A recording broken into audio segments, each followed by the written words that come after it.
you know, the only way to get over something is to get through it. So that's kind of the way I look at it. When you feel a shadow over you,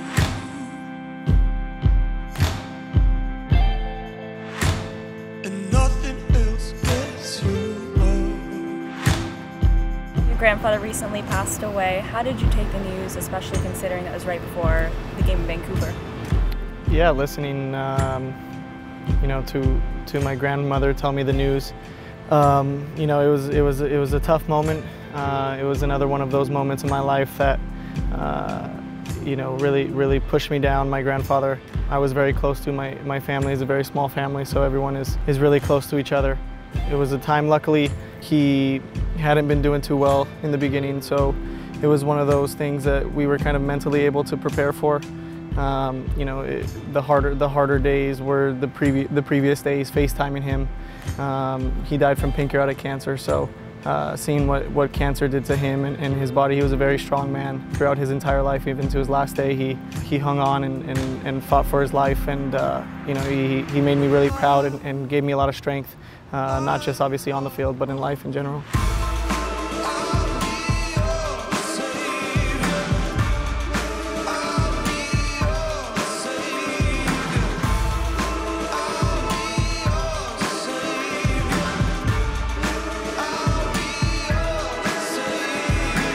I had told my grandfather before he had passed that I would score a goal for him, and you know, he was able to obviously see the goal that I scored against Galaxy, and I knew that the next one would be for him. And unfortunately, I didn't get one before my grandfather passed after that. But I told my grandmother before every game, I said, you know, if I score, you know, it's for you and it's for Grandpa. So as soon as I scored, I knew my grandmother was watching, and she knew when I looked up, you know, to heaven that it was for him. So you know, it was an important goal for me, important goal for the team, and yeah, you know, obviously it meant a lot to my grandmother.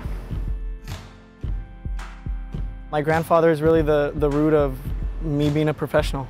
He obtained his Mexican citizenship for me when I was 18 years old in order for me to play in Mexico. My grandfather was, he is Mexican, but he was born in the United States, so he had been worried about me going to Mexico during a time that Mexico was considered very dangerous. You know, I had asked him, I said, Grandpa, please, you know, I want to be a professional, and you know, and he said, I want you to be a professional, mijo, but I want you to be one in the United States. And I said, I know, Grandpa, but you know, I think the best opportunity for me to follow my dream is in Mexico. Luckily, through him obtaining his citizenship, I was able to go right to the first division, played, made an impact, and then came here to DC United. So I told him before he left that my entire career was based on him. So when you got the news, the team was going through a bit of a rough patch. So mentally, with all that going on, how do you stay focused? It's difficult to focus. You know, the reality is it's hard, and you need a good support system. You know, learning that from the passing of my father and now my grandfather. I think what keeps me going is my family.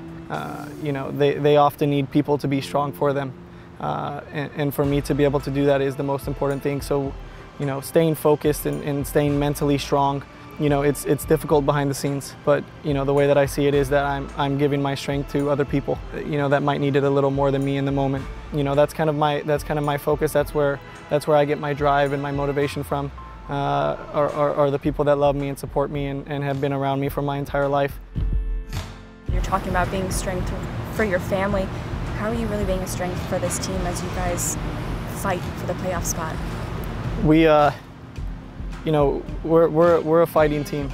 We're a team that goes out every week and we give our best. And even when our best isn't good enough, that's when you have to start to really fight. And I think, you know, talking about identity and talking about the type of team that we are, for us to be successful, we understand now as a group collectively that we have to be fighters. We have to go out there and look each other in the eye and be willing to fight for one another, because that's the type of team that we are. That's the type of locker room that we have. And sometimes it's a good thing, sometimes it's a bad thing, but in our case, you know, as of late, fighting for the playoff spot, you know, it's extremely important for us to continue. There's not much room for error, especially now with a few games left in the season. I think it's extremely important for us to just continue on that road, regardless of mistakes and errors and and things not going our way, you know, the only way to do it is to fight through it. And luckily, you know, when we go out there, we're a team. In the past couple games, I think people have seen that we're there for one another, and that's the most important thing for us to get victories.